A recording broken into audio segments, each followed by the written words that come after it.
আজকে এসেছি সস্তায় বাঙালি থালি খাওয়ার জন্য। আর এখানে কিন্তু নানা রকম আইটেম রয়েছে, কিন্তু খুবই সস্তায়। এই থালিটা কিন্তু অনেকটাই কম দাম। তোমরা ভিডিওর সাথে থাকো, আমি নিশ্চয়ই তোমাদের সাথে দামটা শেয়ার করবো। ফার্স্টে কিন্তু বেগুন ভাজাতে আমি খেয়ে নিচ্ছি, কারণ কি এখানে আইটেম কিন্তু অনেক কটা রয়েছে। আলু ভাজা রয়েছে, ডাল রয়েছে, এখানে কিন্তু মাছ আমরা অর্ডার করছি কাতলা মাছ। সে কাতলা মাছটা চলে এসেছে, তাও কি আলু দিয়ে। কোনো রেস্টুরেন্ট বা ধাবাতে হোক আলু দিয়ে কিন্তু হয় না। বেগুনে আলাদা করে নুন নিতে লাগলো না, বেগুন ভাজা সত্যি খেতে ভালো আর বেশ সুন্দর পরিবেশটা। একটা বড় থালির মধ্যে কিন্তু যা যা দিয়েছে সবই কিন্তু টাটকা, আর ডালটা কিন্তু খুবই সুন্দর লাগছে। আর এখানে রাইসটা যেটা ইউজ করা হচ্ছে সেটা বাসমতি রাইস। আর এখানে একটা গন্ধরাজ লেবু দিয়েছে, ডাল দিয়ে গন্ধরাজ লেবু দিয়ে আলু ভাজা দিয়ে মেখে খাবো, যেটা খেলে কিন্তু শান্তি, মানে এর মতো খাওয়ার আর হয় না। বাকি এটা তো আমি রয়েছে বিরোহী কর্মকার হোটেলে, আর এখানে কিন্তু একদম NH-12-এর পাশেই রয়েছে এই ধাবাটা। এখানে কিন্তু দুপুরবেলা প্রচুর ক্রাউড থাকে, প্রচুর লোক কিন্তু খেতে আসে। দেখো দেখতেই পাচ্ছ, প্রচুর সিটিং অ্যারেঞ্জমেন্ট রয়েছে, ভেতরেও রয়েছে আর বাইরেও রয়েছে বসার জায়গা। আর আমি কিন্তু ডাল ভাত আলু ভাজা দিয়ে এটা খেয়ে নিচ্ছি, কারণ কি বাসমতি রাইসটা আমার ভীষণ ভালো লেগেছে। এখানকার রাইস দিয়ে কিন্তু মাংস হোক মাছ সবই ভালো লাগবে।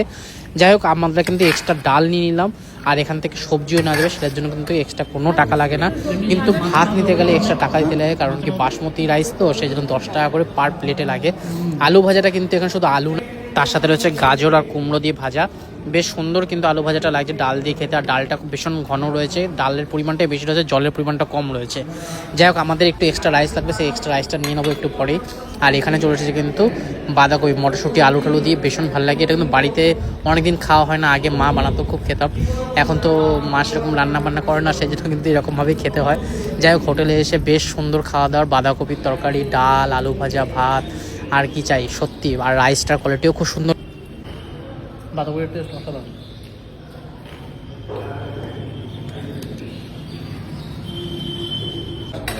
বলতে বলতে কিন্তু দাদা চলে এসেছে এক বালতি ভাত নিয়ে। আর এখানে কিন্তু আমি এক হাতা ভাতই নেবো, বেশি নেবো না। বাসমতি রাইস দিয়ে না খেতে সত্যি খুব ভালো লাগছে, আর কীভাবে যে খাওয়া শেষ হচ্ছে বুঝতে পারছি না।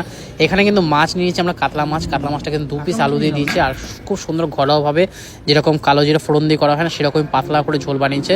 কিন্তু এই একটা আলু আমাকে ডিসঅ্যাপয়েন্ট করলো, কারণ কি আলুর মধ্যে পোকা রয়েছে, সেই আলুটা কেটেই কিন্তু তরকারি দিয়ে দেওয়া হচ্ছে। সেটা কিন্তু উচিত না, এগুলো হোটেলে বিশেষত হয়ে থাকে, আর সেই জন্য কিন্তু অনেকে হোটেলে খাওয়া পছন্দ করে না। কিন্তু এখানকার মাছটা কিন্তু সত্যি বাড়ির মতো হয়েছিল।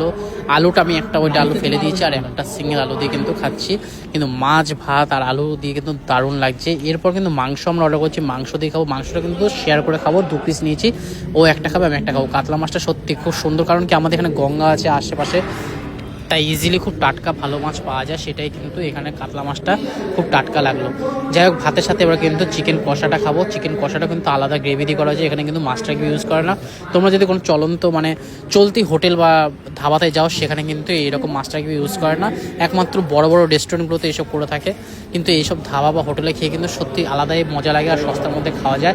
এই থালিটা কিন্তু ভেজ থালি পড়েছে 40 টাকা, আর চিকেনটা আমরা নিয়েছি 110 টাকা দিয়ে। আর কাতলা মাছটা নিয়েছি, কাতলা মাছটা তোমরা যদি খাও 90 টাকা থালি। যাই হোক, আমরা এরমভাবে কন্টিনিউ করলাম, এরমভাবে খেলাম। আর মাংসের কোয়ালিটি সত্যি খুব সুন্দর, মাছের কোয়ালিটি খুব সুন্দর ছিল। তোমাদের যদি ভিডিওটা ভালো লাগে অবশ্যই কিন্তু লাইক শেয়ার করতে বলো না। আর চিকেন কষা একটু ভালো হলো, বেটার হতো, তাই না?